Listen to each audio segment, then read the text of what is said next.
Hello friends, आज हम बात करेंगे सबसे इंपॉर्टेंट ज्योग्राफर इमैनुअल कांट की। इमैनुअल कांट के बारे में कुछ बेसिक अजम्पशंस ये हैं कि चिर समकाल के आधुनिक भूगोलवेत्ता ये माने जाते हैं, हमारे आधुनिक भूगोल के। जबकि इनके आधार पे हमारे भूगोल को दो पार्ट में डिवाइड किया है, एक प्राचीन या भूगोल और दूसरी इमैनुअल कांट के पहले की भूगोल और इमैनुअल कांट के बाद की भूगोल। इमैनुअल कांट के बाद की भूगोल को आधुनिक भूगोल कहते हैं। ये 18th सेंचुरी के मेन ज्योग्राफर थे एंड इस पुनर्जागरण काल के बाद के भूगोलवेत्ता थे। इनके आधार पर हमारा भूगोल का डिवाइडेशन हुआ है, मॉडर्न एंड ट्रेडिशनल, एंड इनको बहुत इंपॉर्टेंट ज्योग्राफर माना जाता है। अब हम बात करते हैं इमैनुअल कांट की जो फेमस बुक्स हैं। कांट की कुछ फेमस बुक्स हैं जिसमें से है generally natural history and theory of heavens, ये 1755 में है। जबकि इनकी दूसरी बुक है क्रिटिक ऑफ प्योर रीजन, ये काफ़ी फेमस बुक रही है 1781 मतलब 1781 में। इसके बाद आई है क्रिटिक ऑफ जजमेंट जो कि 1790 में आई। इसके बाद जो इनकी सबसे last anthropology and pragmatic point of view जो 1798 में है। इसमें इन्होंने रेशियल जो रीजन्स थे एंड ग्रुप्स थे, मतलब प्रजातीय और निर्जातीय समूह का इन्होंने एथनिक ग्रुप्स का अच्छे से स्टडी किया है इस बुक में। इन्होंने जो बात की है वो इतिहास को इन्हें वर्णनीय बताया है। मतलब जब वर्णन करते हैं तो वो इतिहास हो जाता है, लेकिन जब किसी चीज़ का विवरण करते हैं तो वो भूगोल बन जाता है।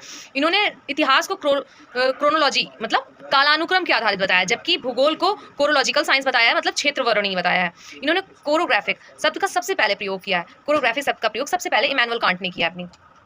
ये ऐसे प्रथम विचारक थे जिन्होंने क्या किया है, जीव भू विस्तारवाद की बात की है। इन्होंने अपनी पूरी पृथ्वी को ये पहली है जो इन्होंने मानते थे कि कोरोलॉजी मतलब जीव भू विस्तारवाद की बात इन्होंने सबसे पहले की है। तो भूगोल का अध्ययन के इन्होंने 5 तरीके बताए हैं, जिनमें से पहला है पृथ्वी का गणितीय अध्ययन, नीतिपरक भूगोल, राजनीतिक भूगोल, व्यापारिक भूगोल और ईश्वर परक भूगोल। ये इनके 5 तरीके हैं भूगोल के अध्ययन के लिए। बाकी इन्होंने जो कांट और हम्बोल्ट ने भौतिक भूगोल के साथ मानव प्रजातियों और उसके धरातल पर भी भौतिक क्रियाओं को शामिल किया है। कांट और हम्बोल्ट दोनों ने किसी भी एथनिक ग्रुप्स और उसके भौतिक प्रजाति और भौतिक एनवायरनमेंट की भी बात की है साथ में।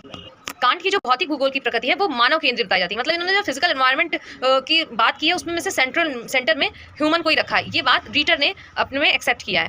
भूगोल का जो फंडामेंटल अभिप्राय है, वो आधारभूत अभिप्राय है, वो कांट के अनुसार ही है। ये बात हार्टसोन ने कही है कि हम्बोल्ट और हेटनर के विचारों को मिला के हम कांट की बात कर सकते हैं। कांट के विचार जो है हेटनर और हम्बोल्ट से मैच खाते हैं या फिर मिलते जुलते हैं। के बारे में कुछ शॉर्ट नोट्स हैं जिसको आप लोग देख लीजिएगा, लर्न कर लीजिए, नोट्स बना लीजिए एंड प्लीज़ पसंद आए तो प्लीज़ लाइक करें, शेयर करें एंड सब्सक्राइब करें। बाय।